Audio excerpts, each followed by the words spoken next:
Record. All right. So Measure for Measure, part two. And I'll Okay, mute everybody. welcome everybody. This is the second half of our class on Measure for Measure. In the first class, we talked about the ideas of the play, and then we've been working through and got most of the way through Act Two. We had the scene, Act Two, Scene Two, in which Isabella first comes to Angelo to plead for her brother, and once she leaves, we realize in a soliloquy by Angelo that he is smitten with her and desires her. I drew an analogy to Malvolio in Twelfth Night, written pretty close to the same time, a couple of years earlier, I think, um, pointing out that they're similar in that they are puritanical, rather body denying uh, human beings who seem to be experiencing the pangs of love for the first time in their lives, and both to some degree ill equipped to deal with this unfamiliar emotion, and how in Twelfth Night, the effects are comic because it's that kind of play and the stakes are not as high. Whereas in this play, the implications of Angelo falling for a novitiate, a woman about to enter a convent, and with the stakes being extremely high, with the condemnation of her brother to be beheaded, um, sends the uh, sends the predicament off in a very different direction. And the next scene that we do, Act Two, Scene Four, will show the repercussions of that. I stopped briefly on the scene, Act Two, Scene Three, which separates the two Angelo and Isabella scenes, to talk about the Duke's first attempt to justify his friar's garb by counseling the pregnant girlfriend of the brother, Claudio. And I thought he kind of made a hash of it. I think he must have thought that dressing up as a friar was going to be easy. You know, you mumble a little Latin, you make the sign of the cross, and comfort people in conventional ways. It's like somebody trying to become a therapist, you know, because they read about it in the newspaper. And the result is, whether he realizes it or not, that he is very ill-equipped to offer real spiritual solace to people. And we'll see that in the first scene of Act Three, which will follow the scene we're just about to do. But let's get to it. Um, Act Two, Scene Four begins again with a soliloquy, and it's Angelo alone. And he's in spiritual torment. And this is what we hear. When I would pray and think, I think and pray to several subjects. Heaven hath my empty words, whilst my invention, hearing not my tongue, anchors on Isabel. Heaven in my mouth, as if I did but only chew his name, and in my heart the strong and swelling evil of my conception, which I take to mean original sin. As a Catholic point of view here, we are born into sin, and it is up to us to try to redeem ourselves. The state whereon I studied is like a good thing being often read, grown seared and tedious. Nay, my gravity, wherein, let no man hear me, I take pride, could I with boot change for an idle plume which the air beats for vain. O place, O form, how often dost thou with thy case, thy habit, wrench off from fools, and tie the wiser souls to thy false seeming? Blood, thou art blood. Let's write good angel on the devil's horn. 'Tis not the devil's crest. Okay, Angelo is going to be the villain of the piece. That's definitely the way we are headed. But we've met Shakespeare villains before. I'm thinking back to Richard III. And for those of you who know your Shakespeare, you'll see the same thing in characters like Iago and Edmund the Bastard in King Lear, who are evildoers by nature and inclination. They have no compunction about trying to subvert and torture other people for their own particular ends, whatever those ends might be. Access to power, revenge, what have you. Angelo is a different kind of villain, I think. In a sense, he anticipates Macbeth, whom we'll be seeing in a couple of months, in that he has moral scruples about the bad things that he is doing or planning to do, and has enough of a moral compass to be deeply troubled by them. So the way that this scene with Isabel is going to play out is psychologically very interesting because there is a battle going on within him that Isabella is not privileged to be able to see, but is very vivid and very intense for him. A messenger, simply not a servant, knocks at the door and announces that Isabel is there. And you hear this sort of, in this language, you hear a swelling up of emotion in him. Oh, heavens! Why does my blood thus muster to my heart, making both it unable for itself and dispossessing all my other parts of necessary fitness? And he compares it to being in a crowd in which you're fighting for air. So the very mention of her name and the fact that she's going to be coming through that door in a minute just causes this rush of emotion which he feels in his chest. I'm going to go through this scene in some detail because it is a fascinating scene psychologically. So is the one that follows it. And uh, if you've been able to watch any of the video versions, this scene and the one that follows it really are the center of the play dramatically. They're where the cards get put on the table and the plot really is set into motion. So Isabella comes in. She's still in her novitiate. Different directors deal with it in different ways. I myself, in my production many years ago, I dressed Angelo and Isabella very similarly. He wore a black cassock that buttoned up the front and a broad white collar like a Puritan, and she wore a black novice's dress and a white headdress that covered her hair. I meant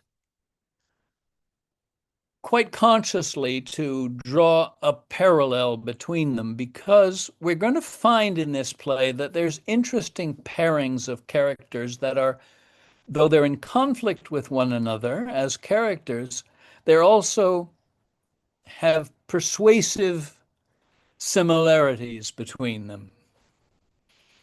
And to me, one of the things that makes the encounter between Isabella and Angelo so explosive is that they are similar characters in certain respects. I think they're both virgins as far as that goes. I think they are characters whose upbringing has led them to regard themselves as spirit imprisoned in a body. that they value the spiritual and intellectual parts of themselves and deny everything below the neck, so that they don't know their own physicality very well. And insofar, and I think this is common in certain, I'm not going to necessarily nail the Catholic Church alone, but I think in certain religious traditions, you are encouraged to. Um, there was an image once, I can't remember who this was, Aldous Huxley, perhaps. He said that the Christian fundamentalist view of the soul is it's like a beautiful blue balloon that is attached by a string, a helium balloon that's attached by the string to a grubby little child. And the little child is the unfortunate physical body that we all carry around, but the spirit is allowed to drift overhead, pure and unsullied.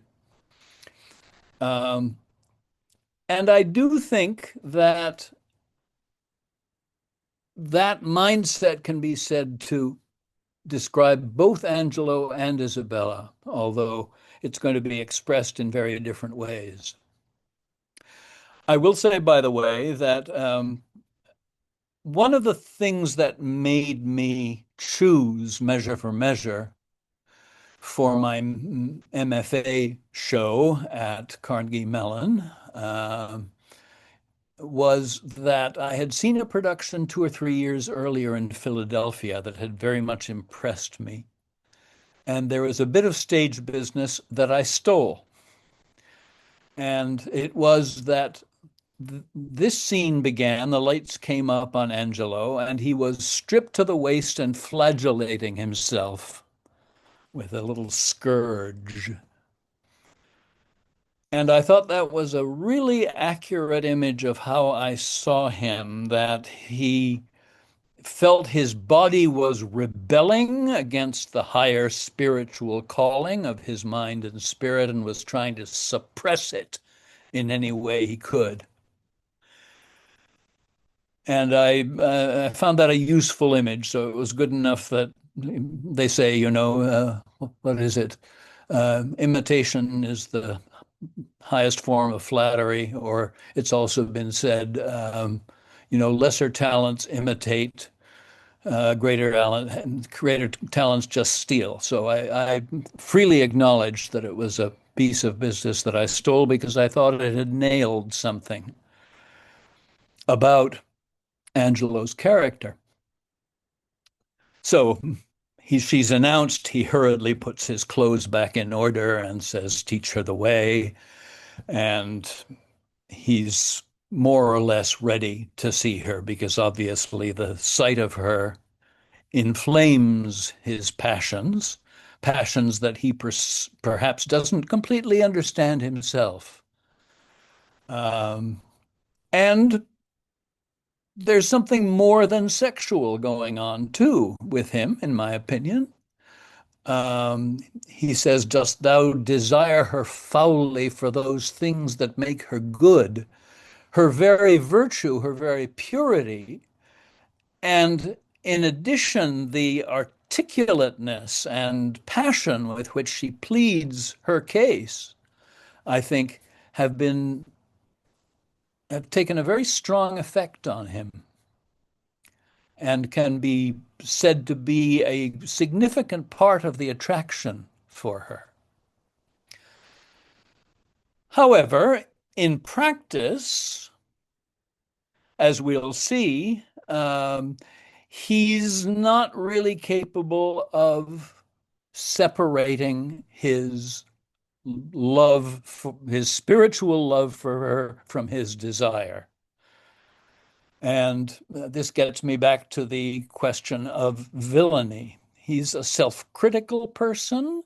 He is not comfortable with lust, which is what he's feeling maybe for the first time in his life as a powerful force. And there is a struggle going on. within him. Eventually, he's going to cave into his desires, and as we'll see, things are going to get ugly. But as the scene begins, he's still looking for a way out of this. He's a strong believer in retributive justice. He thinks that Claudio deserves to die, and more so, he needs to make Claudio an example because he then thinks that the behavior, the sexual behavior that Claudio is being punished for, can be extirpated. It can be, um, people can be induced to virtue by the sight of punishment of vice. So she's in the door, and the first thing he says is, "Your brother cannot live." And for a moment, we see the Isabel from the earlier scene who was very unsure of herself and was willing to take a a, a single statement from Angelo as definitive. And apparently she turns to go. She says, "Even so, heaven keep your honor." And she's going to turn away, run out, and cry and deal with it as best she can. But he forestalls her with a word, "Yet may he live a while. And it may be as long as you or I, yet he must die." Now that's a little confusing for her. He's just said he cannot live, but he must die, and yet he may live as long as you. What? This is confusing. "When, I beseech you," she says, "that in his reprieve, longer or shorter, he may be so fitted that his soul sicken not. Let me, if you mean that you're putting it off for a couple of weeks, let me know so I can go to him and prepare him spiritually." And instead of responding to that, Angelo goes off. It's almost as if he's not speaking to her. He just explodes in this condemnation of all that he sees to be evil and corrupt in human nature. Ha! Fie, these filthy vices! And he makes his case. "It were as good to pardon him that hath from nature stolen a man already made, as to remit their saucy sweetness, to coin heaven's image in stamps that are forbid. 'Tis all as easy falsely to take away a life true made, as to put metal in restrained means to make a false one." So he's putting fornication and getting a woman pregnant on a level with murder. This is how fanatical he is. And she answers experimentally, "'Tis set down so in heaven, but not in earth." "Say you so," he says, "then I shall pose you quickly. Which had you rather? That the most just law now took your brother's life, or to redeem him, give up your body to such sweet uncleanness as she that he hath stained?" Now, we'll talk a little later about when in this scene does Isabella really understand what he's driving at. And different productions will make very different decisions about it. And I'll try to explain why lately. But let's assume for the moment that she takes the question as an intellectual exercise and tries to answer it. "Sir, believe this, I had rather give my body than my soul." Impatiently, "I talk not of your soul." And then he makes a characteristically ambiguous statement. "Our compelled sins stand more for number than for account. I take this to mean if somebody forces us to sin, it's not really a sin because we didn't do it of our free will. There's a notation down somewhere of XY sinned, but since they were compelled to it by outside force of some kind, some of that sin is remitted. How say you? She says. That's a strange thing to say. And immediately he backs off. Nay, I'll not warrant that, for I can speak against the thing I say. He tries a second articulation of the idea. Answer to this. I now, the voice of the recorded law, pronounce a sentence on your brother's life. Might there not be a charity in sin to save this brother's life? And she misunderstands it, I think. She says, please you to do it. I'll take it as a peril to my soul. It is no sin at all, but charity. And they're volleying back and forth. Pleased you to do it, as peril of your soul were equal poise of sin and charity. She tries to clear the air. That I do beg his life, if it be sin, heaven let me bear it. You granting of my suit, if that be sin, I'll make it my morn prayer, to have it added to the faults of mine, and nothing of your answer. And she's off in the wrong direction. This is not how he wanted the conversation to go, so he tries to drag it back. Nay, but hear me, your sense pursues not mine. Either you are ignorant, or seem so crafty or craftily, and that's not good.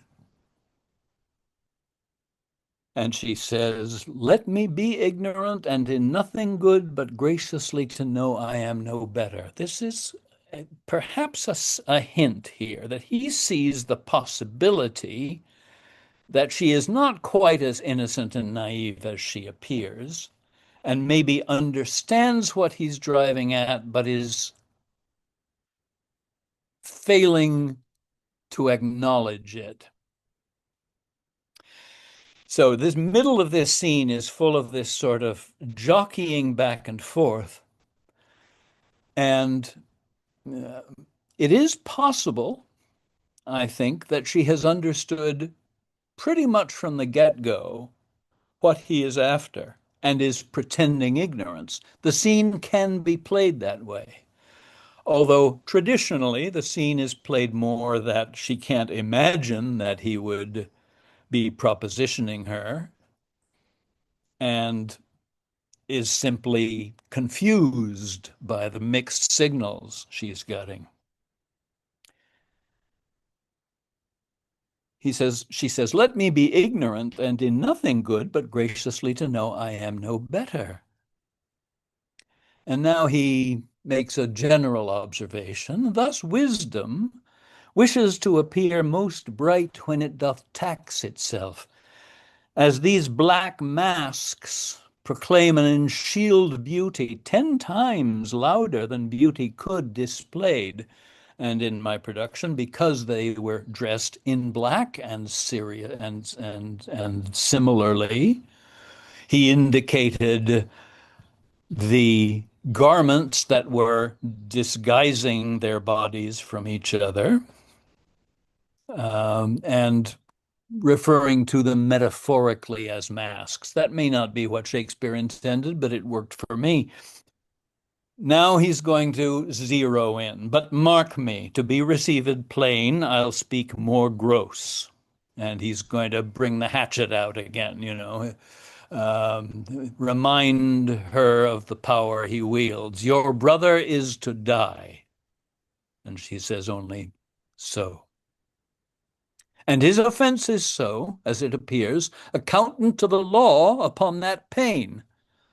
She says, true, this is undeniable. There is a brilliant speech follows, and it is brilliant, I think, because of its circumlocutions and the way it wanders around, trying to get to some sort of resolution. Perhaps transparently to us, but maybe not to Isabella. Admit no other way to save his life, as I subscribe not that, nor any other, but in the loss of question, which I take to mean hypothetically.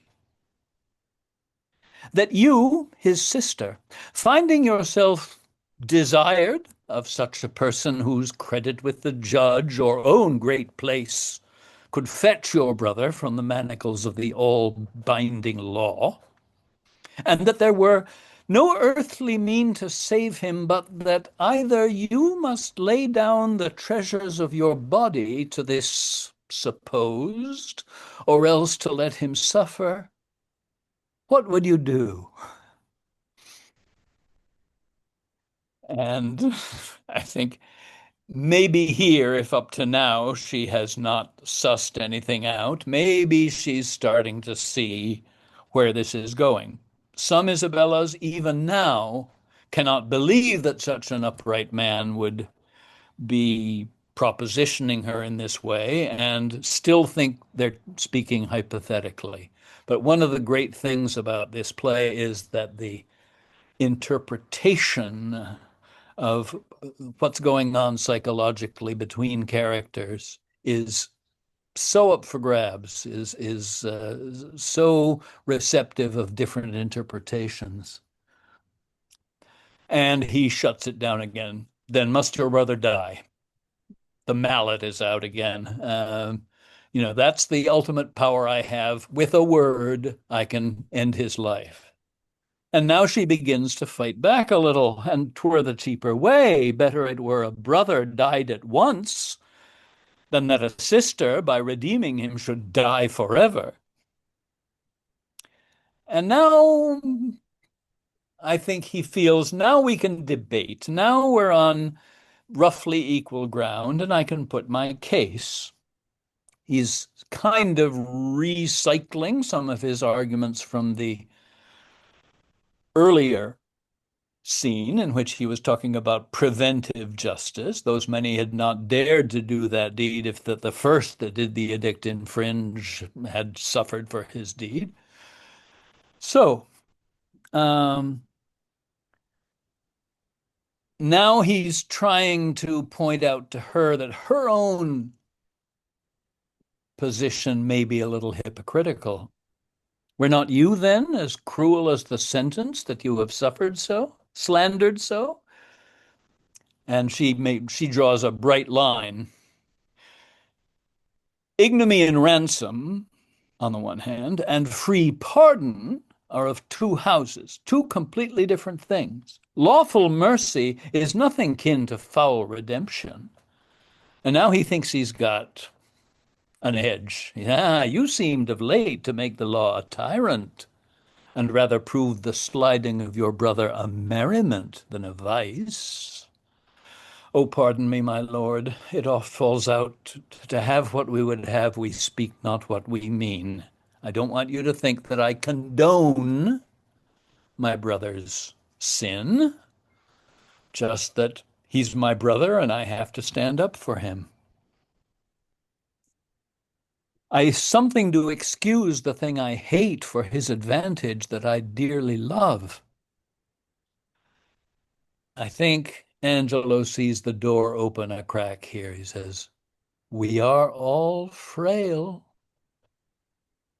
Uh, else let my brother die, if not of Federy, but only he give, and succeed thy weakness. If he's the only one in the world who has ever committed this sin, all right, but we know better.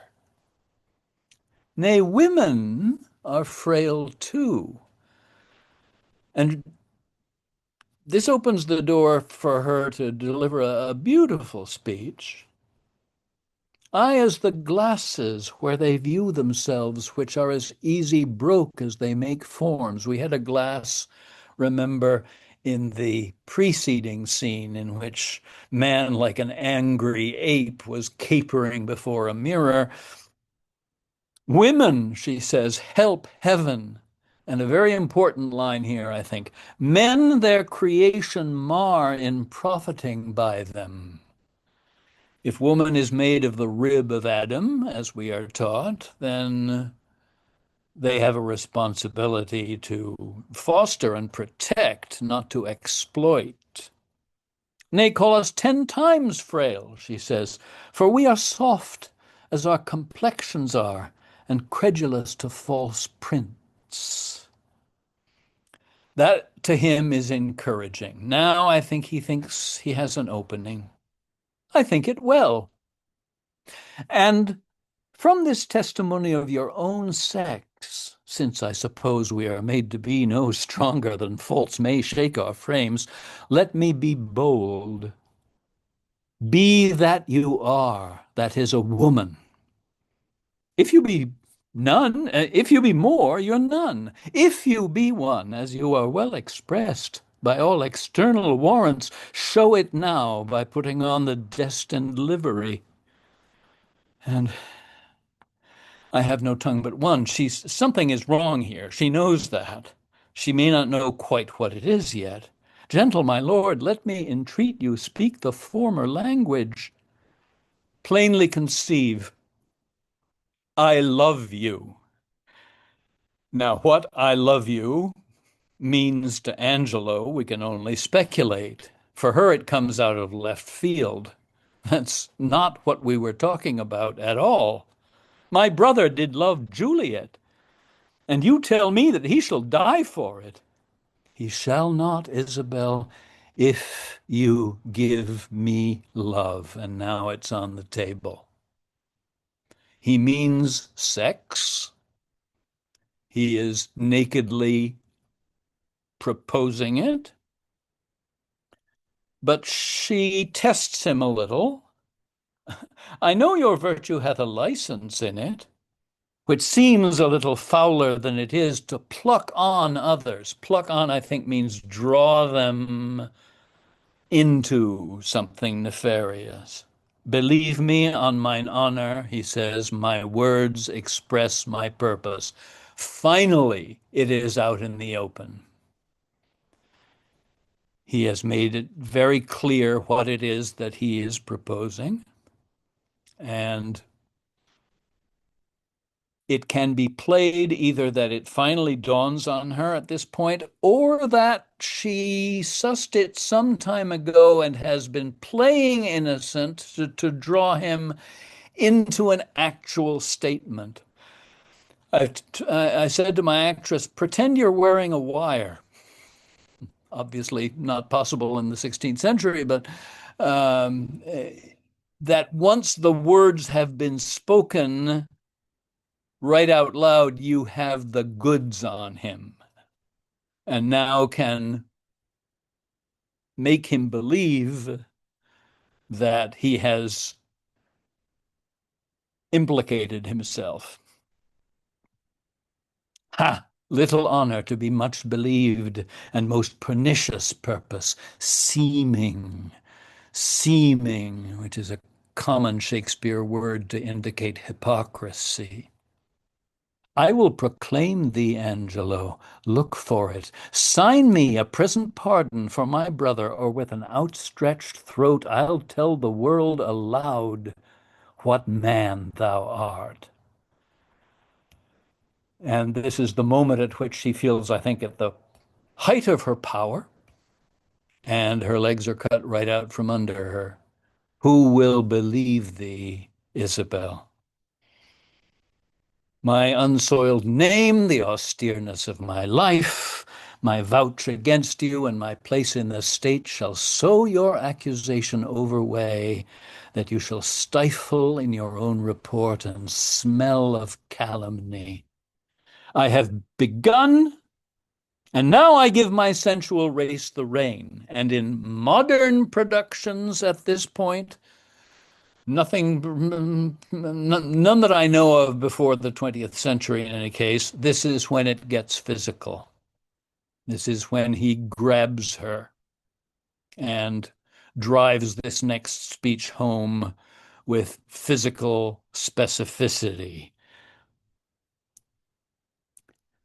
Fit thy consent to my sharp appetite. Lay by all nicety and prolixious blushes that banish what they sue for. Redeem thy brother by yielding up thy body to my will.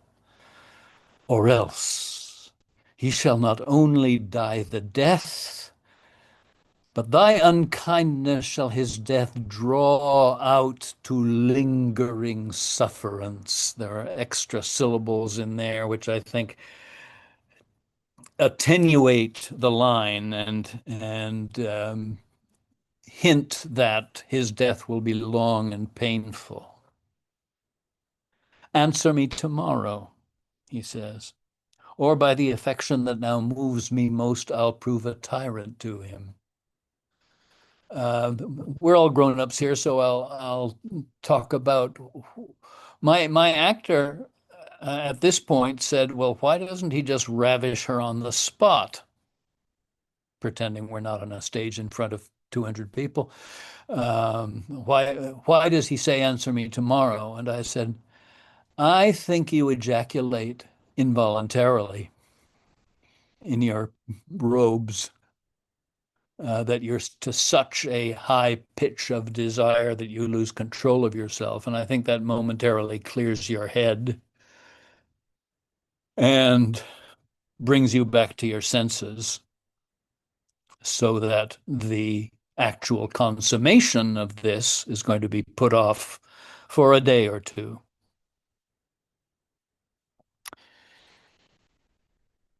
As for you, he says, say what you can, my false or ways your true. And here is where um, the nakedness of his power is revealed and how he can use justice as a tool for his own particular ends. There is a huge power imbalance here. And I finally am reached the point here that I can talk about contemporary affairs, specifically the Me Too movement. It's not like there was never any exploitation of women by powerful men before the Me Too movement, but um, it has certainly brought the issue to the fore in a way that I think for a long time it bubbled along under the surface. And for a couple of you that might have watched that YouTube video that I recommended with Romola Garai, that was made, I think, in 2018, and she was obviously very much in the spirit of empowerment that the Me Too movement imparted to many modern women. So he leaves her, I think, in kind of a heap on the floor. Richard White in his production.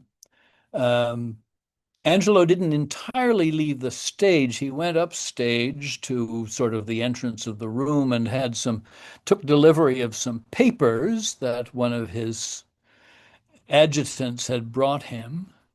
And there were two or three of them there, and they looked into the room and they could see her on the floor with her coif torn off and her clothing in disarray, and they must have had some inkling of what had gone by, but they just looked the other way. And then somebody told a joke, and they all had it under his breath, and they all had a good laugh at it.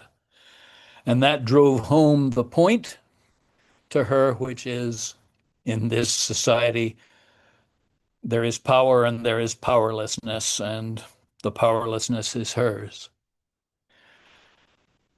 So this is the soliloquy that sums that up. To whom should I complain?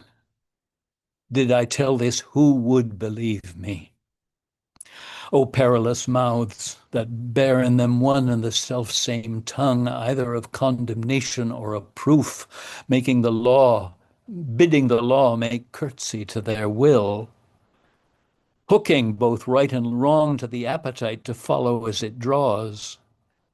I'll to my brother, though he hath fallen by prompture of the blood, yet hath he in him such a mind of honor that had he 20 heads to tender down on 20 bloody blocks, he'd yield them up before his sister should her body stoop to such abhorred pollution. Then Isabel, live chaste, and brother die.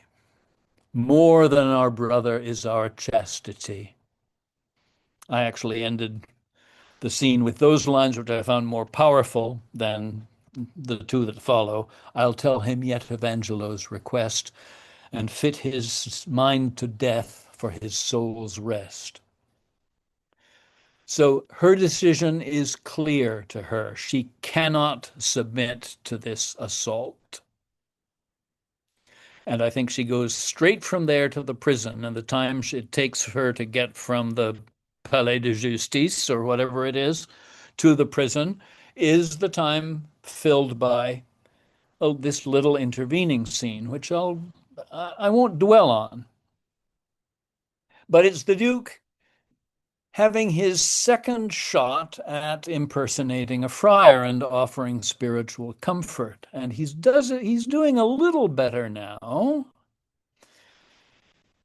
But I'll be coming back to this. The question is whether the spiritual counsel he has to offer Claudio is actually effective in any meaningful way. So they're mid-conversation. Shakespeare often begins a scene that way. So he says, so then you hope of pardon from Lord Angelo? And Claudio, naturally enough, says, the miserable have no other medicine but only hope. I hope to live and am prepared to die. I think Claudio is trying to be a good soldier here. He knows he has done wrong. It didn't feel like wrong when he was doing it because he felt he was sleeping with his fiancée and that they were committed to one another. But he understands that there's a new broom in town and that he's going to be among the sweepings and that he's the poster boy for fornication. And I don't think he's happy with it. Uh, I also think of him as very young. I said earlier that I think of him as the younger brother. So it's useful for me to think of Isabella as 19 or 20 and him as about 17.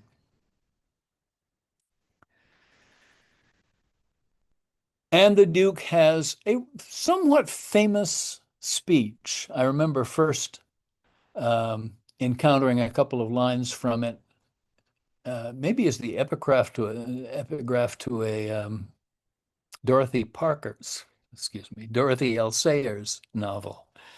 The lines about thou hast nor youth nor age, but as it were an after dinner's sleep, dreaming on both. But now I have the whole context here. I'm not going to read the whole speech. I've got to give you a break from that. But I will summarize the tenor of it. Be absolute for death, it begins. Either death or life shall thereby be the sweeter.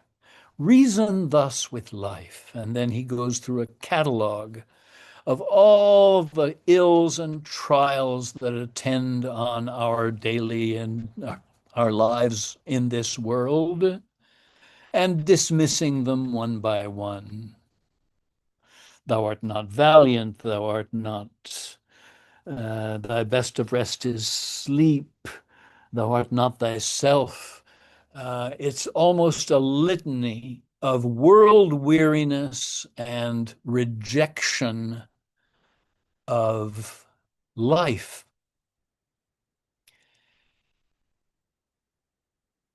And I owe a debt here to Richard E.T. White, who made me think more deeply about this speech, which I had often gone along with, thinking it was a nice piece of spiritual advice.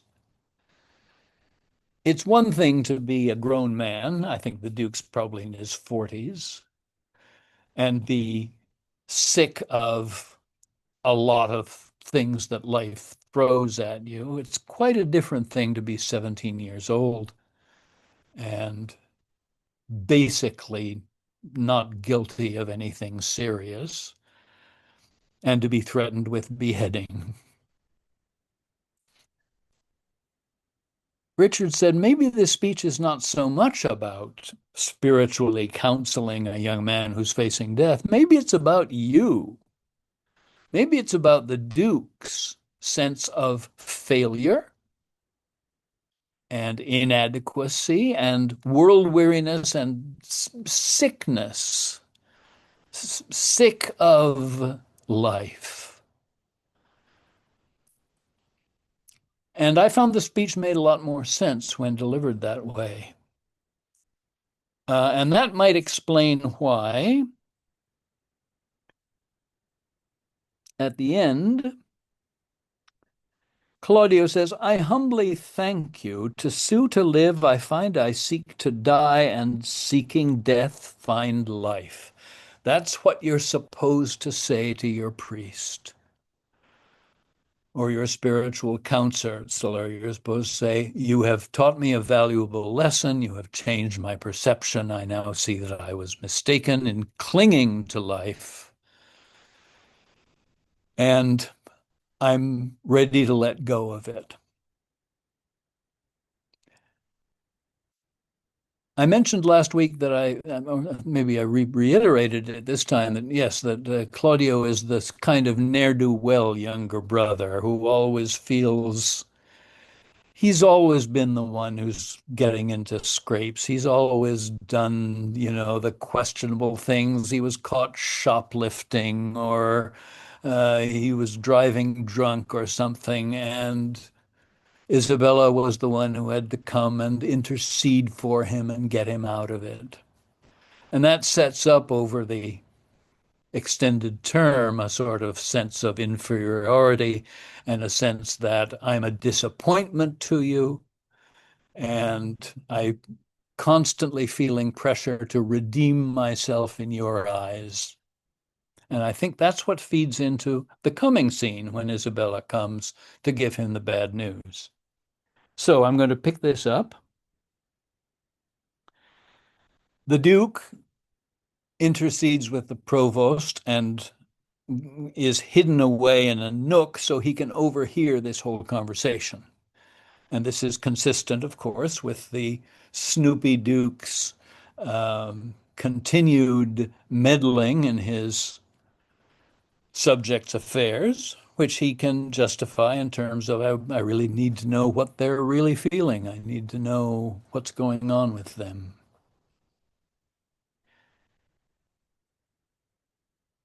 So I think it's a very difficult scene. I think Isabella and Claudio have not seen each other for a good long time, maybe months. And now, each time that he transgressed in some way, he had to meet the opprobrium of her judgment of him and had to say, I'll never do it again. I'll mend my ways. I'll get better. And now it's gotten worse. Now he's really, really in the deep shit. And I was watching one version in which they rush into each other's arms. That's certainly a valid choice. But I put them on opposite sides of the room. That is, he was let in the door and she was let in the door, and he was on his cot at the other side of the cell. And they just looked at each other for a moment because there was so much going on between them that they didn't know how to address it. Now, sister, he says, what's the comfort? Now, I'll say something about actors and the acting craft. We are constantly told as actors that we have to find the highest stakes we can for a scene. That is to say, drama grows out of the clash between competing needs of different characters, and the more intense those needs are, the more dramatic the clash, and ultimately the easier in some sense, but certainly the most more compelling as a dramatic confrontation it is. So the stakes can't be any higher than this. For her, her virginity, for for him, his life. And the stakes are so enormous that they probably have trouble even talking at first. So, what does she respond? Why, as all comforts are, most good indeed. For the space of 1.5 lines, he thinks, thank God she has interceded. She has saved my life. And then she goes on to say, Lord Angelo, having affairs to heaven, intends you for his swift ambassador, where you shall be an everlasting lieger. Therefore your best appointment make with speed. Tomorrow you set on. And it falls on him like a ton of bricks. She has failed. She has not gotten through to the judge. Is there no remedy? None. The scene could end right there. She hugs him. She says, I'll pray for you. She leaves. He faces his execution. But Isabella has a weakness, if you want to look at it that way, a spiritual strength, which in this situation is a weakness, that she cannot lie in a matter of such importance to someone she loves so much. So instead of just saying none, she says, but such remedy as to save a head to cleave a heart in twain. And the only thing he really hears there is the but.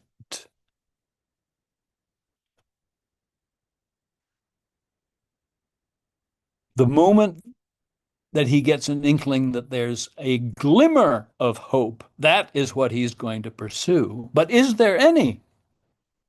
Yes, brother, you may live. That's kindled the fire in him.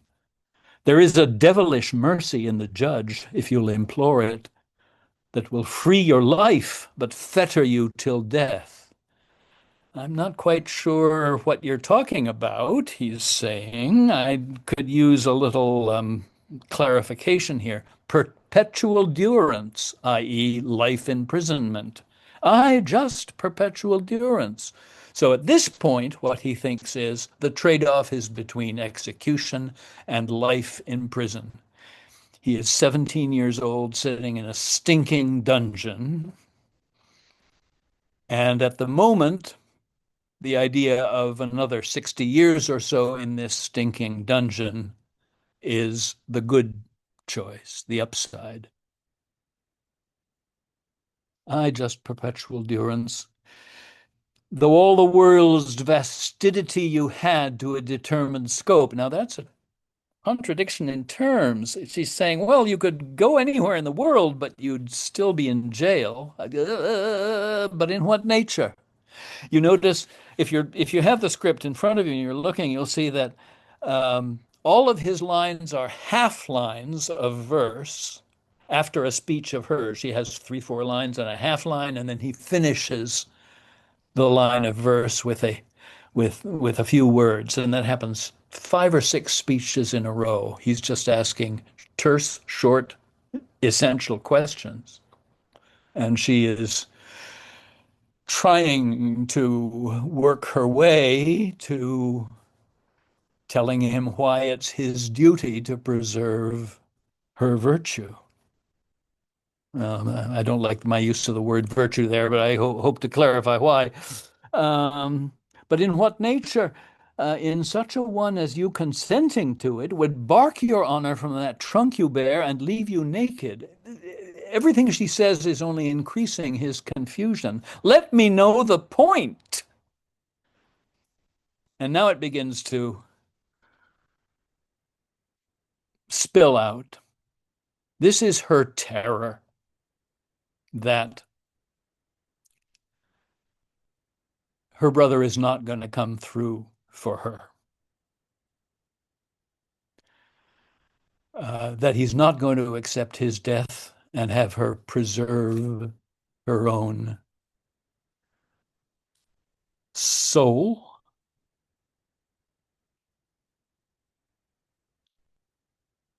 And it spills out, "Oh, I do fear thee, Claudio, and I quake lest thou a feverous life shouldst entertain, and 6 or 7 winters more respect than a perpetual honor." Like I said, if he's 17, her reducing the rest of his life rhetorically to 6 or 7 years and winters at that certainly is not a very attractive prospect, is it? Darest thou die? What a strange thing to say for his ears. The sense of death is most in apprehension, and the poor beetle which we tread upon in corporal sufferance finds a pang as great as when a giant dies. And I think he takes this as talking down to him, which to some degree it is. Why give you me this shame? Think you I can a resolution fetch from flowery tenderness? If I must die, I will encounter darkness as a bride and hug it in mine arms. And here the youthful bravura comes through, say, I don't care if it's death, if if it's what you require of me, I'm ready. And she rewards him for it with all her heart. There spoke my brother, there my father's grave did utter forth a voice. Yes, thou must die. Thou art too noble to conserve a life in base appliances. And now that he's said it, she feels free to confide in him, to explain what is going on. This outward sainted deputy, whose settled visage and deliberate word nips youth in the head, and follies doth renew as falcon doth the fowl, is when the osprey drives its prey down into the water, is yet a devil. His filth within being cast, he would appear a pond as deep as hell. And then he says, the Prenzi, Angelo, a problem here because the word Prenzi appears nowhere else in English literature except in this scene. So it's up for critics to decide what it means. Many say precise, which I don't like because it doesn't scan properly. I substituted priestly because of the way he dresses and the way he comports himself. The priestly Angelo? Oh, 'tis the cunning livery of hell, the damnedest body to invest and cover in priestly guards. Dost thou think, Claudio, if I would yield him my virginity, thou mightst be freed? And he said, oh heavens, it cannot be. Yes, he would give it thee from this rank offence so to offend him still. This night's the time that I should do what I abhor to name, or else thou diest tomorrow. And he says exactly what she's hoping for. Thou shalt not do it. What a weight off of her. Oh, were it but my life, I'd throw it down for your deliverance as frankly as a pin. Thanks, dear Isabel, which might get a laugh. It's not a bad laugh, because we laugh because we see that he feels compelled to say something that he doesn't really mean. Be ready, Claudio, for your death tomorrow. I think they kneel down together to pray. And he says, yes. And after maybe a sizable pause, he starts to really soliloquize, to speak his thoughts. Has he affections in him that thus can make him bite the law by the nose when he would force it? Sure it is no sin, or of the deadly seven it is the least. Theologically, I don't think this holds up. The sin of lust does not mean having sex. It actually means a spiritual sickness, which expresses itself in chasing after sex. But he's not thinking theologically at the moment. Which is the least, she says? If it were damnable, he being so wise, why would he for the momentary trick be perdurably fined? He's rationalizing it to himself so that he can ask her to rationalize it as well.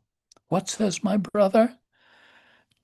Death is a fearful thing, and shamed life a hateful, she says. Aye, and this great speech, which is about the terror of the unknown.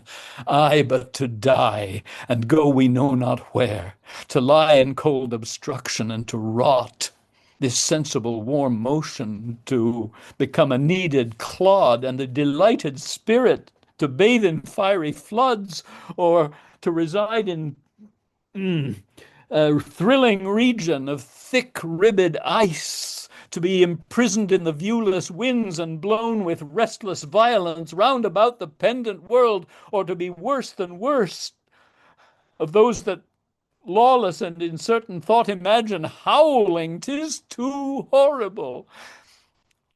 The weariest and most loathed worldly life that age, ache, penury, and imprisonment can lay on nature is a paradise to what we fear of death.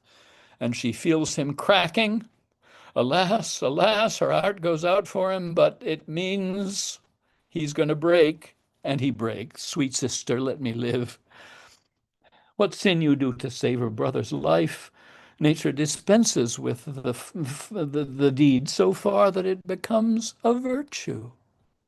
And she snaps.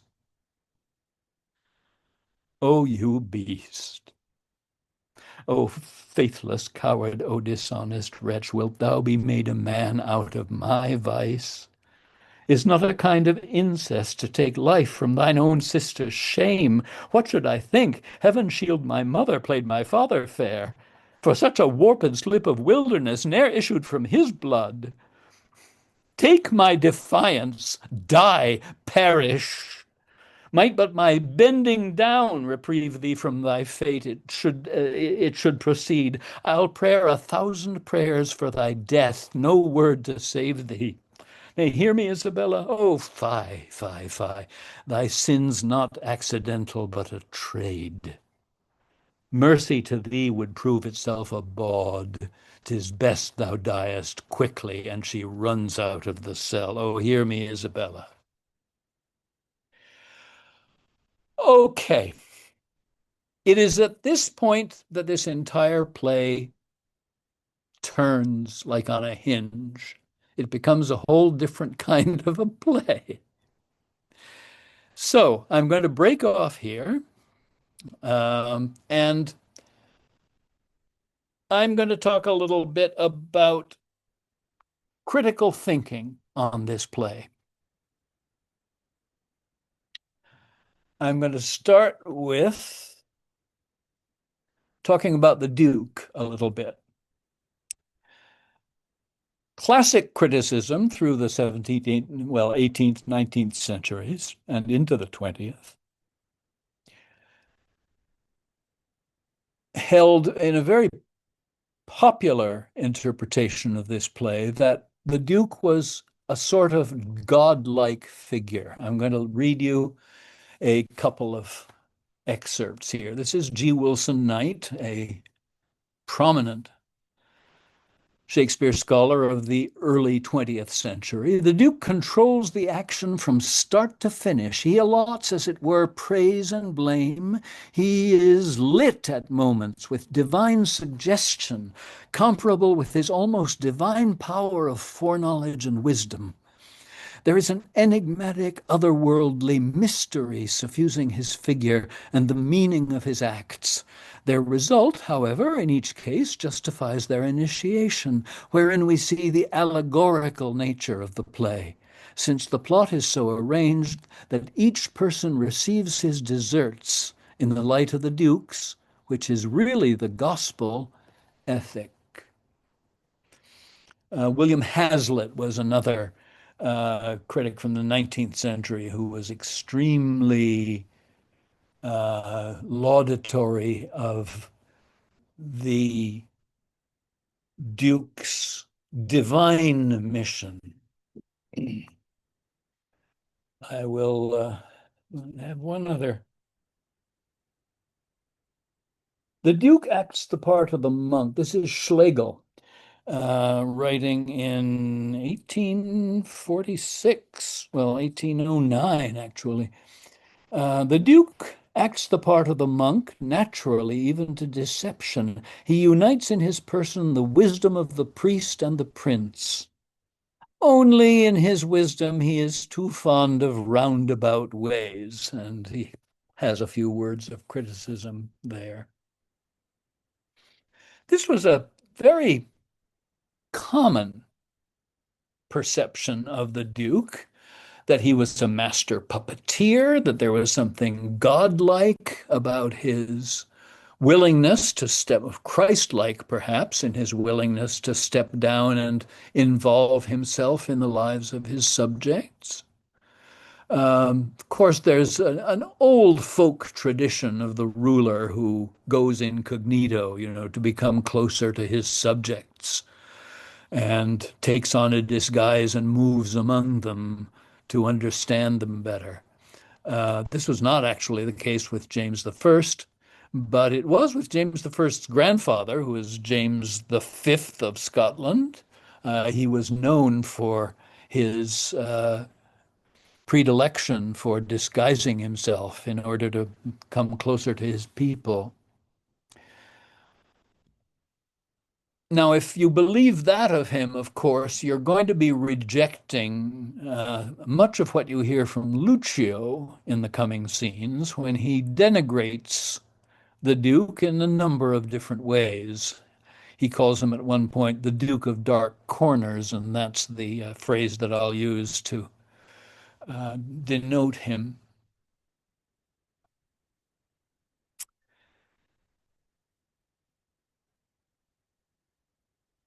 I find it much more creative. And I think the play makes a lot more sense if the Duke is an ambiguous figure and not really necessarily in full control of what he's doing. I think he's kind of making it up as he goes along. Now, the scene that follows, I think, will illustrate that. Now I wanted to turn to Isabella and how critical opinion has treated her. This one goes all the way back to a woman named Charlotte Lennox, writing in 1753, who calls her, among other things, a vixen. And I'll read a couple of her observations. From her character, her profession, and degree of relation to the unhappy youth, one might have expected mild expostulations, wise reasonings, and gentle rebukes. But that torrent of abusive language, those coarse and unwomanly reflections on the virtue of her mother, her exulting cruelty to the dying youth, are the manners of an affected prude, outrageous in her seeming virtue, not of a pious, innocent, and tender maid. Sir George Greenwood writes in 1920, let Isabella be a paragon of virtue. Let her chastity be as ice that no warmth of affection can raise above the freezing point, even though a dear brother's life may depend upon it. Let her be saint-like and virginal and holy, but surely she might express, she might reprove a wretched brother lying in the valley of the shadow of death in restrained and measured language, more in sorrow than in anger, and not with the abuse and vituperation of a termagant. Here's one more writer. We grant that she is honestly conceived as a heroine, and further, that hers was the righteous choice. Still, it has to be admitted that she is something rancid in her chastity. And on top of this, not by any means such a saint as she looks. There is a distressing consistency in 19th and earliest 20th century writing about Isabella.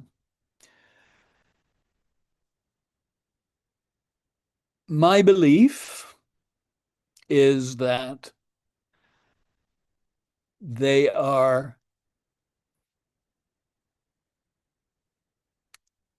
setting up an unrealistic expectation of why we would empathize with such a character.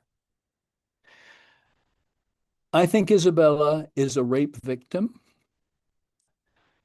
She is in the middle of a rape, which has not yet been fully consummated, but is being driven to that point. She has been manhandled and given no hope of escape.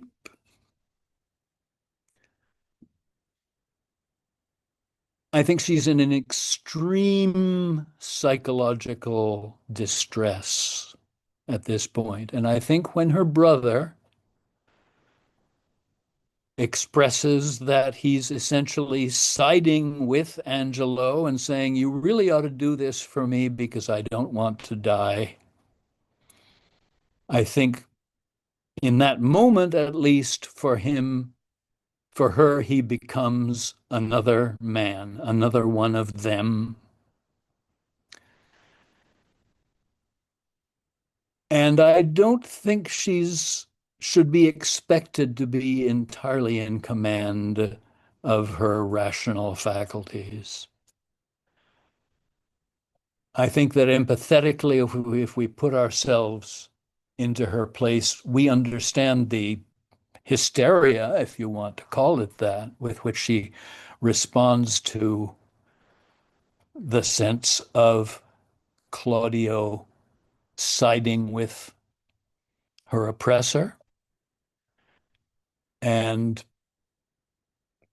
cannot bear the thought of saving him in the way that he wants her to save him. And at that point, I think what probably would happen is that she would run out of that prison and straight back to the convent and lock herself up in there and spend the rest of her life in the company of other women and spiritual study. But who should step in at this point but the Duke? And the play is essentially, I think, wrenched into a completely different kind of play at this point. For one thing, if you look at the play, you'll realize that most of it up till now, with the exception of the brothel scenes and the scene of Pompey and Elbow appearing before the judge, almost all of it otherwise has been in verse. And verse, of course, is the vehicle of strong emotion and drama, whereas more often prose is the vehicle of low life's humor and practicality.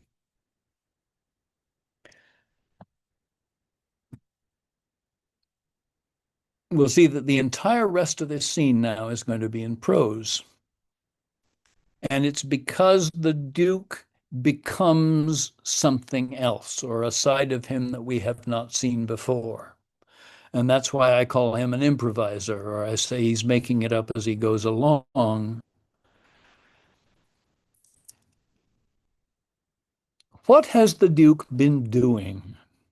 Well, there's a pretty much consensus across critical thinking in general, and probably across many actors who've played the role, that he is testing. That the reason he has withdrawn and told people he's leaving the city is so that he can become an anonymous observer. And specifically, he can begin with testing Angelo. If my theory is correct and he's a ruler who's moving through middle age, never having produced an heir, which is, of course, in a monarchical system is one of the main responsibilities of a male ruler. He may be hoping to groom a successor. But he knows something, as we'll soon discover in 5 minutes or so. He knows about a troubling episode in Angelo's past. Angelo appears to be upright, capable, religious, straight arrow all the way.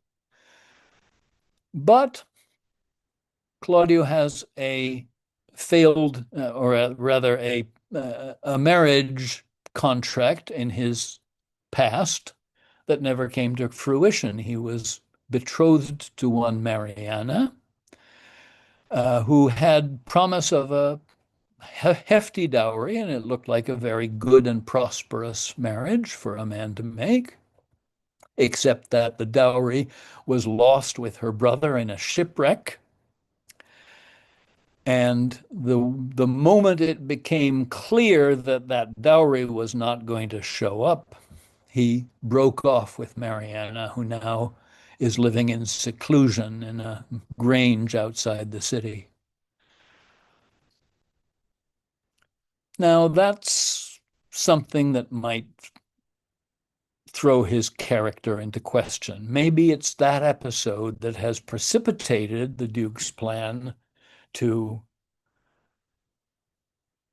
put Angelo provisionally in charge of the city administration and the law courts and see how it goes. That, along with, as we discussed last week, the sense that he himself has been letting good laws go unpunished and doesn't want to have the responsibility of being the one who straightens things out. That if there is a revolt against the new legal system that is going to make people straighten up and fly right, that blame will fall on Angelo, and then that he can come in and be the good guy, but inherit a situation in which the laws are once again being respected and obeyed.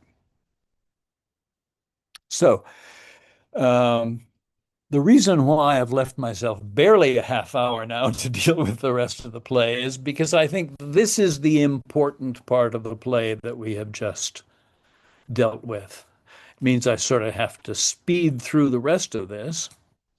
But along the way, I want to ask the question, which was raised, I think, by reading these critics of the last century who thought that there was something godlike or Christ-like about the character and his compassion and his administration of justice that I don't think is borne out by the way he acts.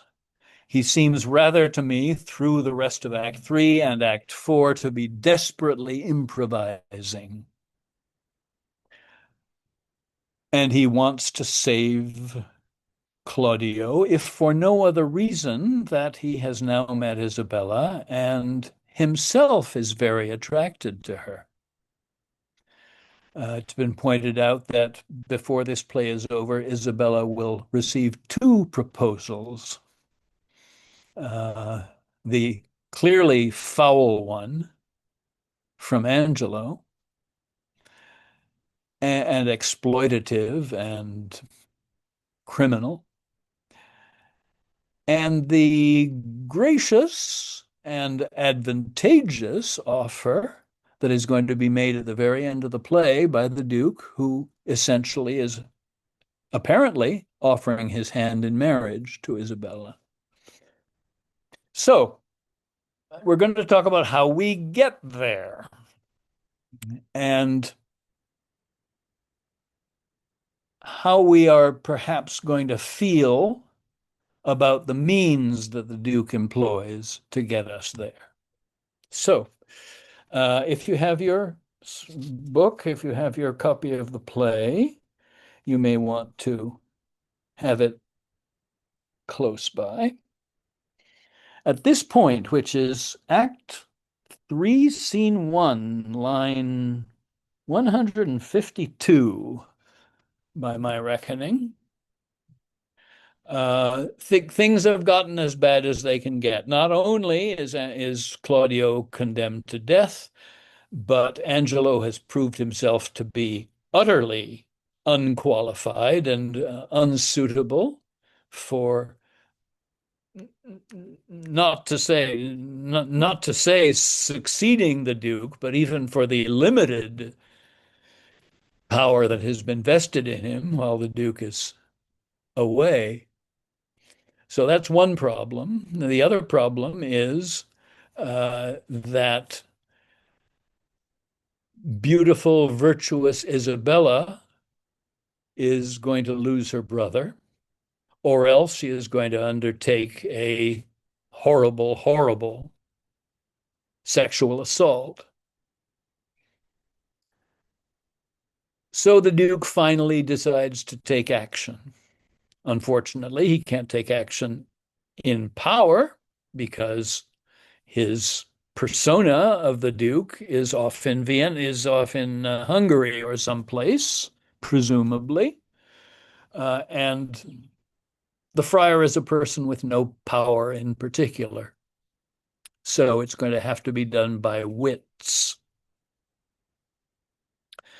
So he begins with Isabella. He stops her. He says, just wait a moment. Let me talk to your brother, whom he convinces that the whole thing about um, Isabella being propositioned by Angelo was merely a ruse by Angelo to make a say of her virtue, is the phrase he uses. Excuse me.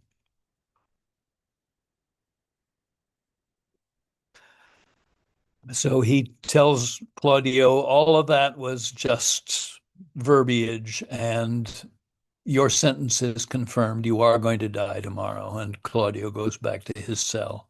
And then he undertakes to speak to Isabella. I don't think she particularly wants to talk to anyone right now, certainly not a man. The fact that he's in holy orders perhaps overcomes some of her reluctance to talk to him.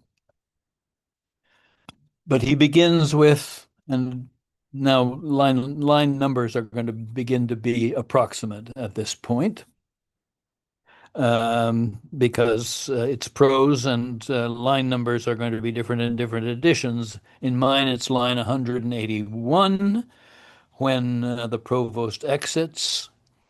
And he turns to her and says, the hand that hath made you fair hath made you good.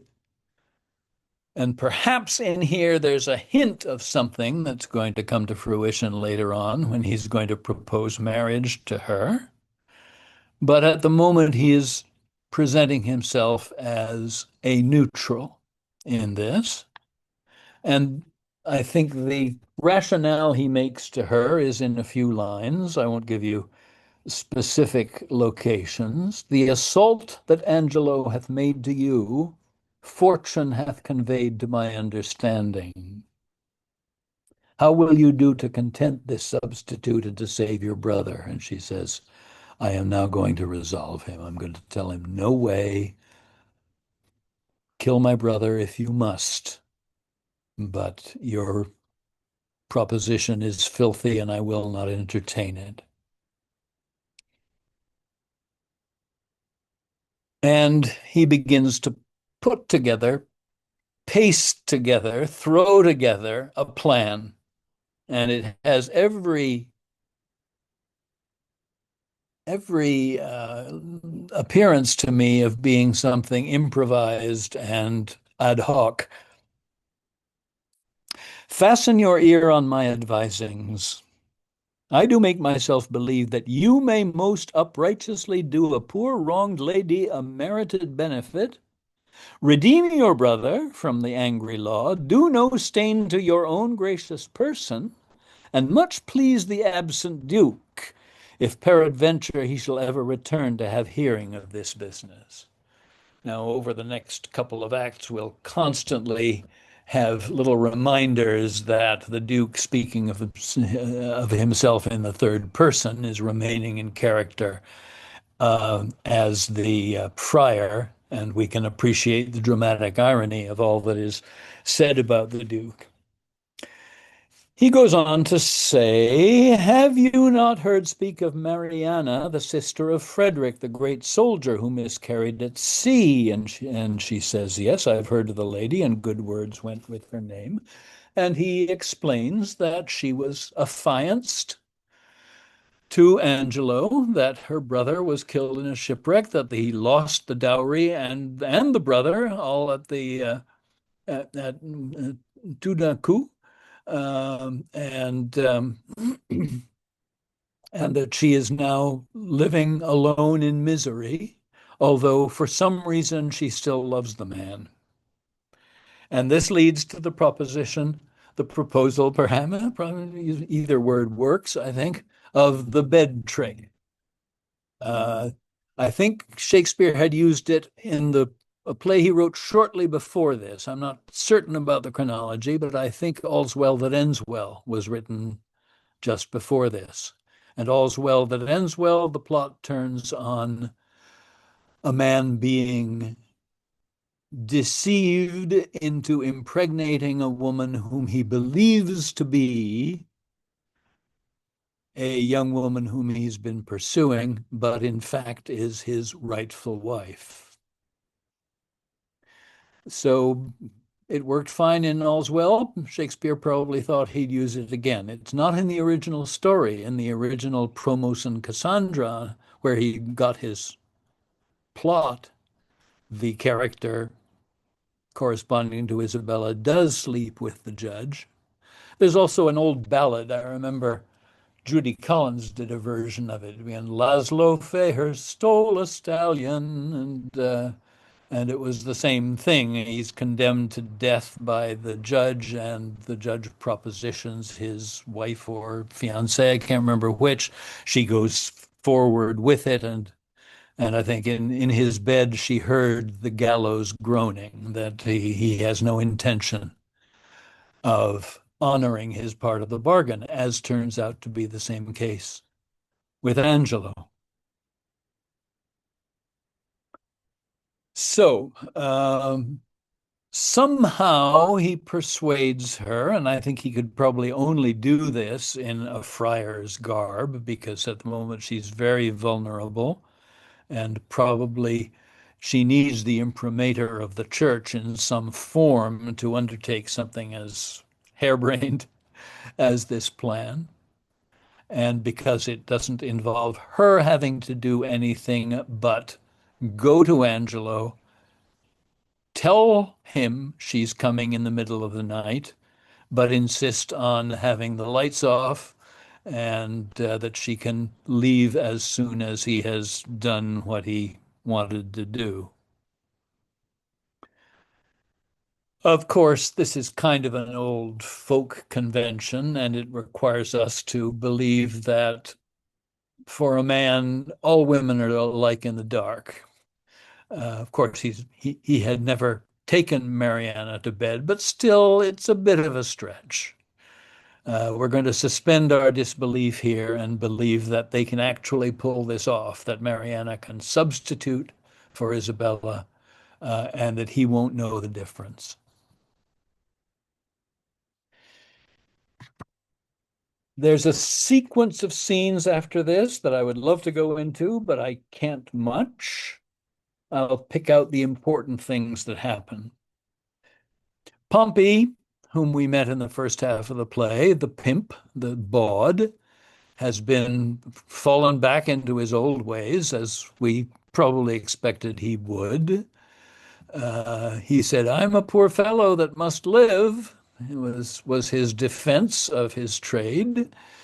And so he's been arrested again. He's being thrown into prison. So he ends up at the prison along with Elbow, the constable, who brings him there.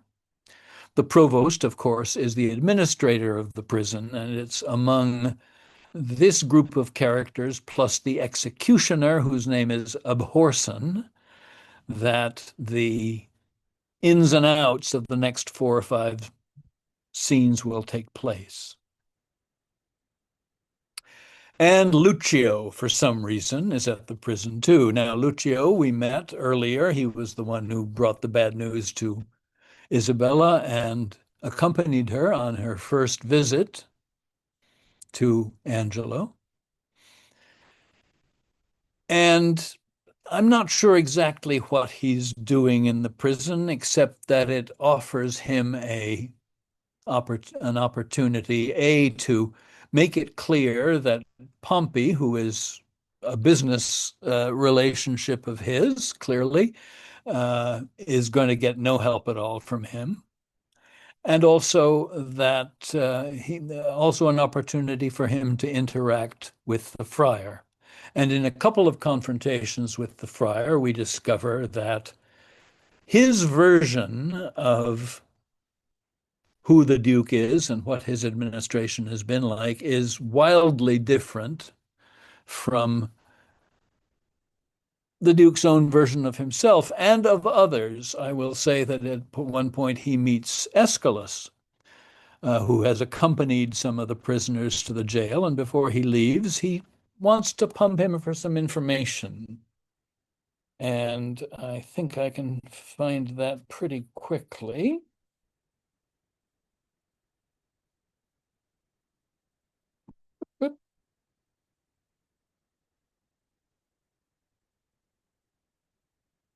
Yes. Okay. Um, one moment, please.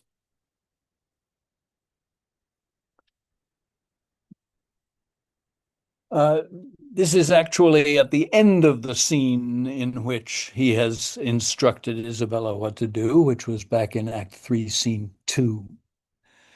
And because the friar finds himself alone briefly with Aeschylus, he starts to pump him for a little information. Aeschylus asks where he's from. He says, "Not of this country, though my chance is now to use it for my time. I am a brother of gracious order, late come from the sea, in special business from his holiness." And after a few questions about what's going on out in the larger world, he says, "I pray you, sir, of what disposition was the Duke?" And Aeschylus says, "Well, one that above all other strifes contended especially to know himself." Anodyne, but praiseworthy.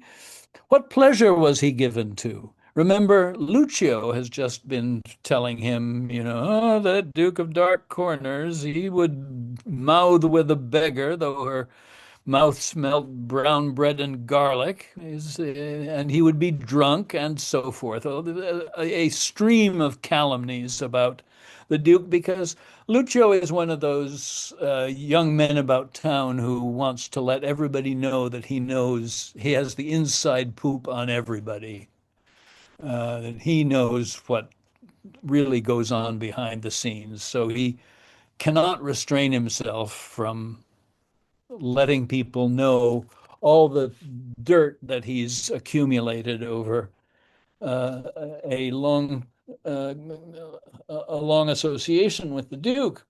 So Duke's feeling a little vulnerable, perhaps. Is this really what people say about me? So this conversation with Aeschylus sounds like somebody really trying to, under a guise of anonymity, get some better news about how the Duke is thought of. What pleasure was he given to? Aeschylus says, "Rather rejoicing to see another marry than marry at anything which professed to make him rejoice, a gentleman of all temperance." Then he tries to change the subject. I think he feels there's something a little fishy about this friar asking all these questions. But Aeschylus makes it clear that his sympathies, as are the provost's, are pretty much with Claudio.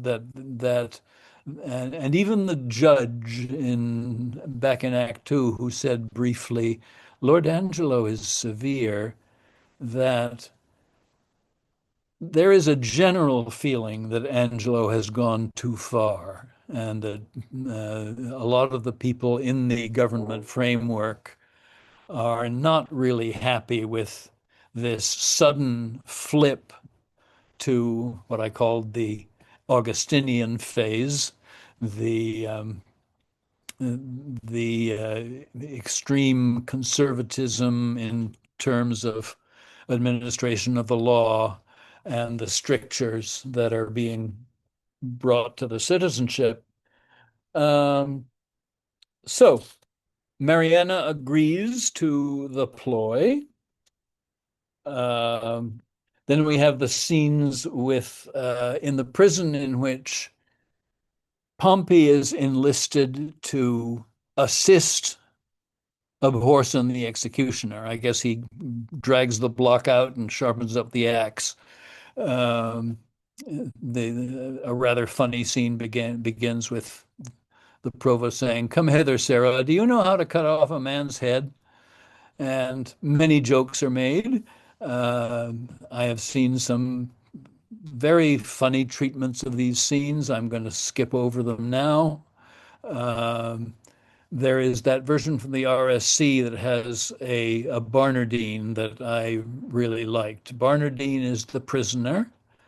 Uh, Once the Duke has gotten the provost's confidence, which he may do by revealing himself as the Duke or simply by showing a letter that has the seal of the Duke on it. That's a director's choice.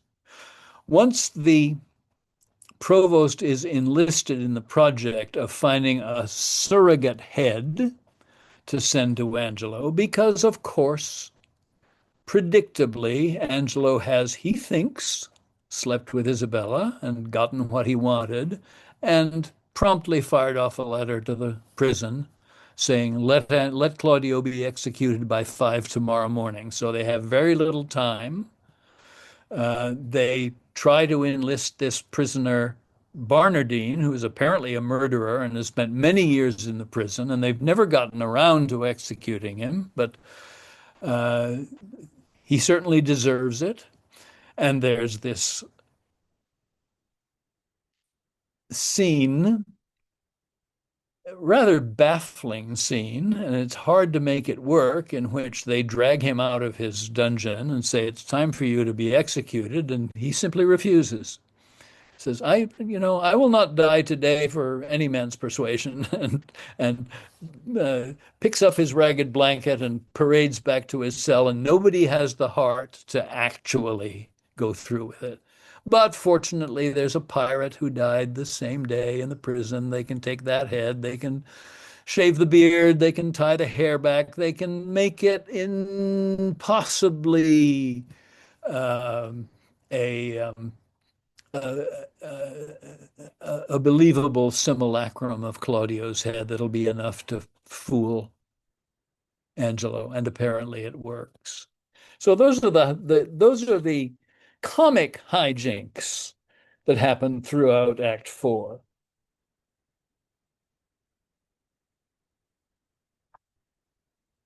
There's good stuff here, but I want to get back to the meat of the plot.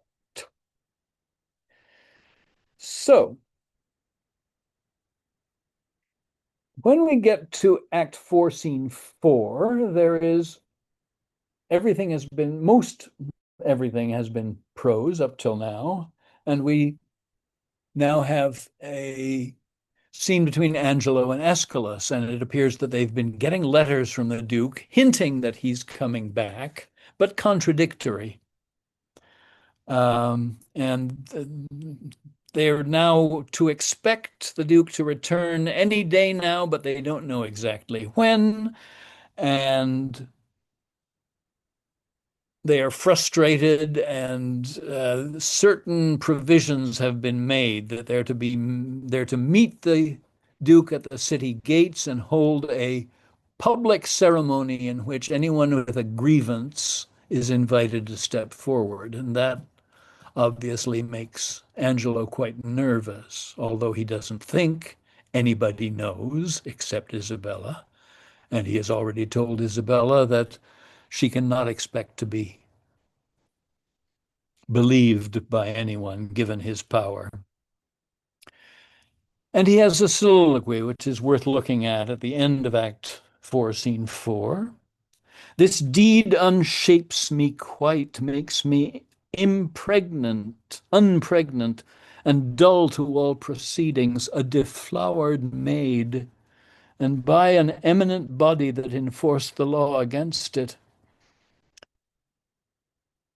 And he should have lived, save that his riotous youth with dangerous sense might in the times to come obtain revenge by so receiving a dishonored life with ransom of such shame. Would yet he had lived. And the final couplet, I think, gives us a snapshot into where he is psychologically. Alack, when once our grace we have forgot, nothing goes right. We would and we would not. We haven't seen Angelo since his memorable line, as for you, say what you will, my false or ways your true. He's been off stage for nearly 2 acts. And I think Shakespeare chooses to give us a little snapshot of him here to remind us that he is not a man without a conscience, that he has extorted a terrible price from Isabella, as he believes, and yet he is plagued by the guilt of it and full of fantasies as to how things could still go wrong. And that leads us to the re-entry of the Duke at Act 5, Scene 1. A long scene. We're not going to have time to talk very much about it. The Duke returns as himself, although presumably he's stashed the friar's costume just off stage.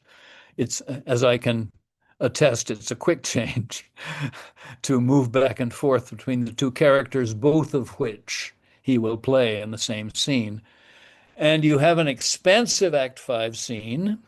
There's a similar scene in Cymbeline, actually, at the end of Act 5, in which the king, Cymbeline, presides over an untangling of an extremely complicated and contradictory plot. And Cymbeline being a romance, I see in it a bit of I we we'll talk about, if we have time, we'll talk about why this is called a problem play or a dark comedy. But it also looks forward in some respects to the romances that Shakespeare writes at the end of his career, and two of which we'll be reading later on, Winter's Tale and Tempest, um, which have themes of forgiveness and grace, among other things. So the Duke returns. He's full of praise for, as he says of Angelo, I've heard great things about your administration while I was gone.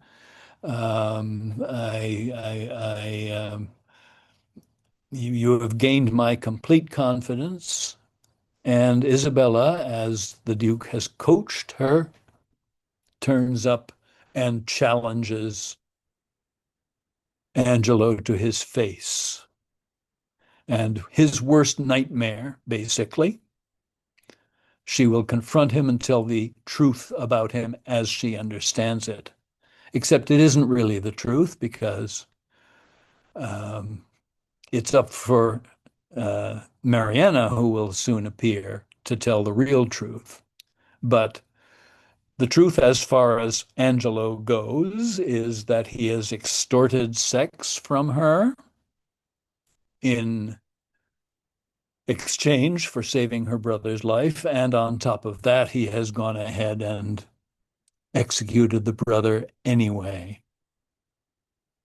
So the Duke now turns into something he wasn't before. I'd say since that break in the middle of the play, he's become a kind of a stage manager. Now he becomes almost a playwright in his own right, or a director who is manipulating the situation to create a theatrical act of restoration of justice. Is a very memorable line that Isabella delivers. She says, "Give me justice, justice, justice, justice." It becomes a creed for her. I think if she has a real passion, it may be, uh, I would almost say that her motivation for refusing to even consider Angelo's proposition has more to do with the violation of standards of justice than perhaps the violation of her own privacy. Um, and she puts the accusation to him publicly in front of everyone, and guess what happens? The Duke sides with Angelo and affects not to believe her. But then our friar turns up again and he introduces Mariana, who is veiled, and when ordered to reveal herself by Angelo, reveals herself as, "Remember your old girlfriend?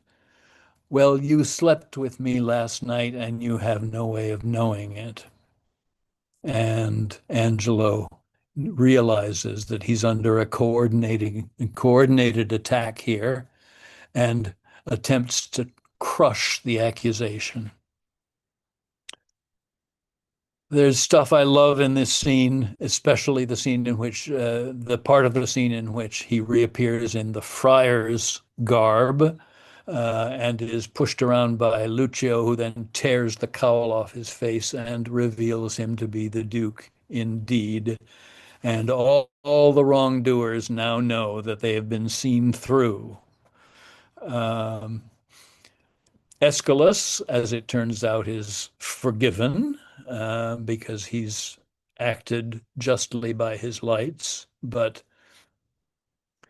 Lucio is in big trouble and Angelo is in colossal trouble.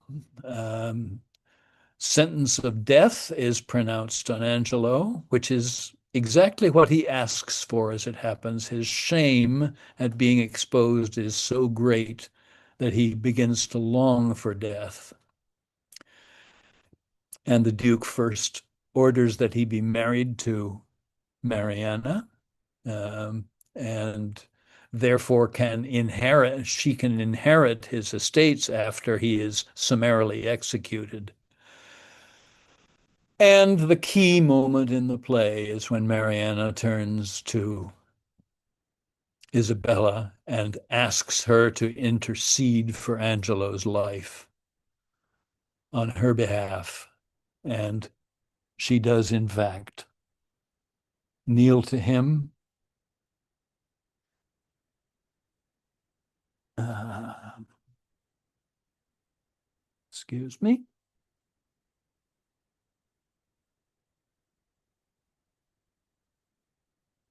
Two pages stuck together. Um, Good my lord, look, I beseech you, on this man condemned, as if my brother lived. I do believe mm, I'm sorry. Um, Here we are. I partly think a due sincerity governed his deeds till he did look on me. And in that moment, perhaps she realizes that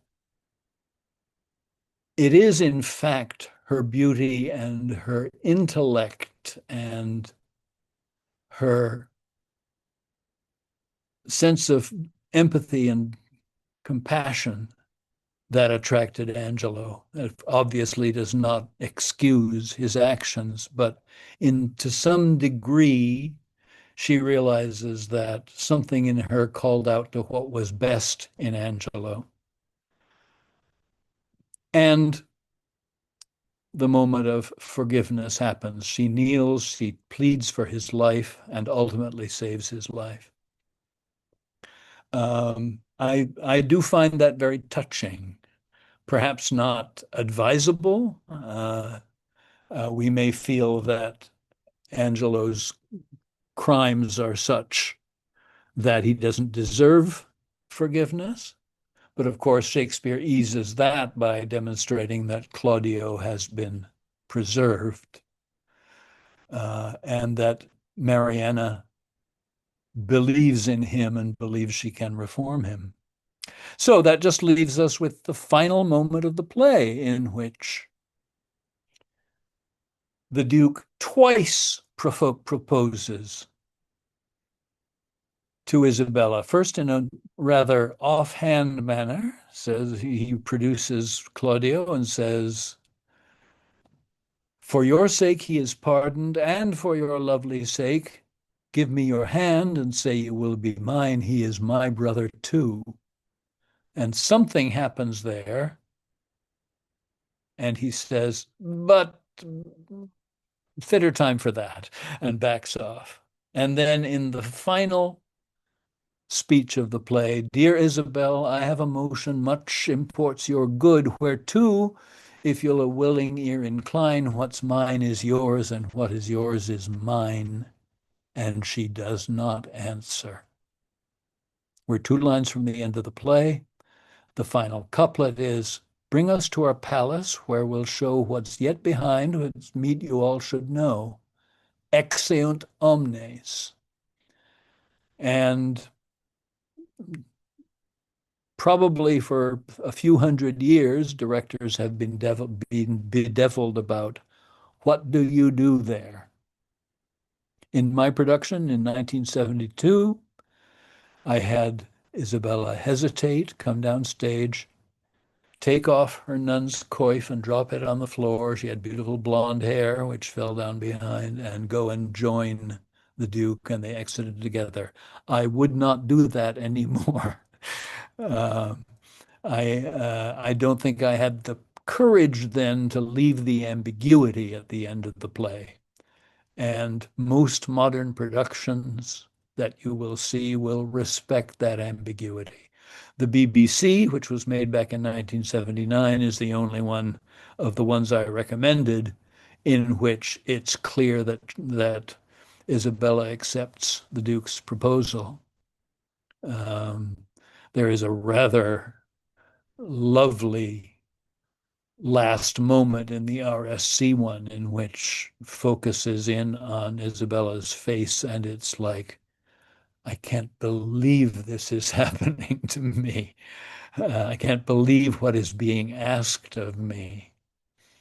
Um, my friend Robert Sicular played the Duke in a production at the Colorado Shakespeare Festival, and the director left it open. He left it up to the Isabel whether she would accept him or not. Robert tells me that she rejected him in every performance but one. She probably felt that just once she had to do it that way. But um, I myself have evolved to a point that I no longer can accept the happy ending here. And part of the reason that we call this a problem play is that we expect comedies to have happy endings. And I think that Shakespeare had reached a point in his career where he was probably sick and tired of writing comedies with happy endings and wanted to reach for something else. And that's why this play and All's Well That Ends Well have problematic endings. Um, it's almost as if the playwright is saying to his audience, "You expect a happy ending? Fine, take this," and throwing it at them. Um, and I think it's almost necessary in our day and age that we respect that ambiguity of the ending and deal with it one way or another. And I've seen a number of directors in recent years grapple with that. I think that's our time pretty much. I have 6:59 p.m. here. We have time for a question or two if anybody would like to ask one. or make an observation. Did this play shake you up at all? Did it go the way you expected it to if you're encountering it for the first time? Or, or um, can you see why the 20th century claimed this play for its own in the way that no other century before had done so? Yes, Have you Peter. have you ever this is my first encounter with the play Yeah. and it shook me up. I don't Good. like it. I don't like it. I think Good. Shakespeare That's fine Shakespeare too. bit off more than he could chew. I think the ending is bullshit. And Mhm. I wonder if and I'm exaggerating for the you have no Sure, sure. problem. But have you ever seen anybody attempt, even in a TikTok sketch, anything the Duke is evil. The Duke is playing God, but he's a devil, and it's all much ado about nothing. It didn't have to happen at all. He hires Elon Musk to clean up things, then he fires him. I mean, to me, he's a real creep. I'm I sorry. think I agree with you that he is a problematic figure. Yes. Problematic is not my word. Yeah. Have you ever seen anybody take that kind of a slant on him? That he's both improvising. Okay, maybe he didn't have a plan from the beginning, but he's one of the villains. Villain. Okay. I would say in answer to that that things shake out at the end in a kind of justice. And whether that justice satisfies you or not is going to be an open question. But believe me, I completely respect your attitude toward it. I don't always expect people to love this play the way I do. I do have some questions about what was going to happen to the fornication laws under the Duke. The Duke. Well, Also, yeah, I was very troubled by the sadistic torturing that the Duke did of people all along the way, including did he have to convince Isabella that her brother really had been executed? I know there is a line there, by the way, that has always haunted me.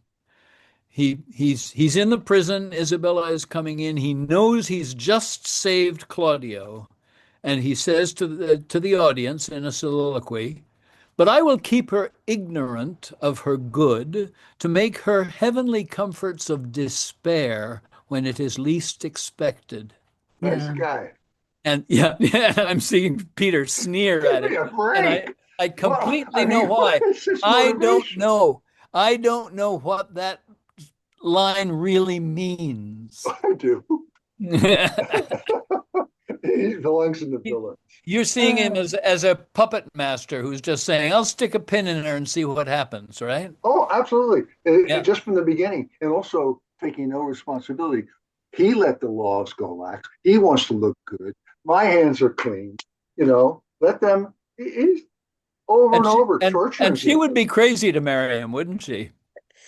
And yet I think that's probably what Shakespeare intended.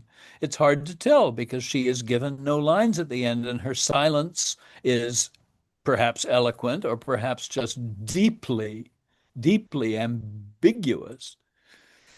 I'm going to bring it to a close, Julian, and let us go out with in response to John's issue about the fornication laws. I think the Republican Congress is looking at bringing them back. I'll just say that, John, I got sidetracked. I'll just say this, John, that it was always my feeling that the Duke learned something. He learned something about his own abdication of responsibility. He learned about that you can't cure extremes by opposite extremes, and that with Isabella as his partner, he hopes he can steer a middle course that respects laws, but also, enacts laws that people can respect and can discriminate between true vileness and what could be seen as ordinary human weakness. Something like that. That's how I justified it to myself, because I didn't want to hate myself when I walked off the stage at the end. I wanted to believe that he was a man who made a bunch of mistakes, but whose and probably lacked confidence in his own values, but in the end wanted to do the best he could under the circumstances. I'll just go that far and no further. Thanks, everybody. Send Okay. out the video tomorrow. Good seeing you all. Great. Thank you.